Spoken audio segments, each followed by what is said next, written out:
Umakyat na sa 6 ang na-recover na labi sa gumuhong ginagawang gusali sa Angeles City habang nagpapatuloy ang search, rescue and retrieval at clearing operations. Yan ang ulat ni J.M. Thompson.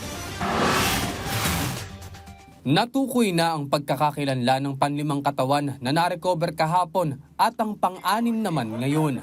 Pero ang mas nakakapanlumo pang impormasyon, mag-ama ang 2 bangkay na nakuha at kapwa nagtatrabaho bilang construction worker. Alas 9 kagabi nang makumpirma ng mga rescuer na may panibagong labi sa Sector 1 ng Ground Zero. Mas mabilis naman ang pag-recover sa panibagong labi kumpara kahapon na inabot ng halos kalahating araw bago makuha. Ngayon, wala pang 4 na oras pagkatapos malocate ang labi ay matagumpay na itong nakuha. Kahit paano po nakatulong yung nandun kasi nung mga family. So nung nasabing nandun pa yung father sa inside, no?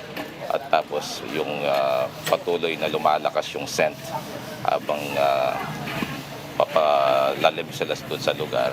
Kinumpirma ni na Angeles City Public Information Officer Jay Pelayo at Mayor John Lazatin na mag-ama ang pang-5 at pang-6 na na-recover. Ang 51-year-old na si Roberto Sabile ang nakuha kaninang madaling araw. Ang anak naman nitong si Christian Sabile ang labi na nakuha kahapon. Nadatnan umano ng mga rescuers si Roberto nang nakakumot na tila bang natutulog ito nang gumuho ang gusali. Ang mag-amang nasawi ay sinasabing galing sa Camarines Sur.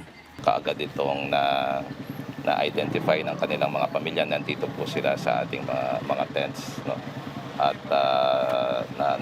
nakasama na po nila yung mga remains. Sa ngayon, 6 na ang kumpirmadong nasawi magmula nang gumuho ang ginagawang 9 na palapag na gusali noong Linggo ng madaling araw.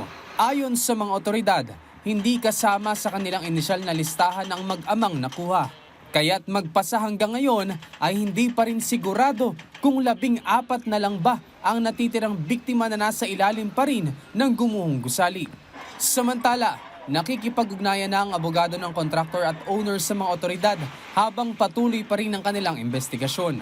Ang gagawin natin ay patas, no? At siyempre ipupush ko yung mga kasamahan natin sa gobyerno na gagawa tayo ng hakbang kamukha ng preventive suspension kung sino man ang mga kasama natin sa gobyerno na nag-a-approve ng mga mga permit nila. Kasi kailangan patas, no? Sa side ng owner or contractor at sa side din ng pamahalaan. Hindi naman tumitigil ang search, rescue, retrieval at clearing operations sa gumuhong gusali. 24/7 din ang kanilang operasyon kung saan naabot ng 800 ang bilang ng mga responders. Anumang oras, posibleng mayroong makuha, may buhay man o wala. J.M. Thompson para sa Pambansang TV sa Bagong Pilipinas.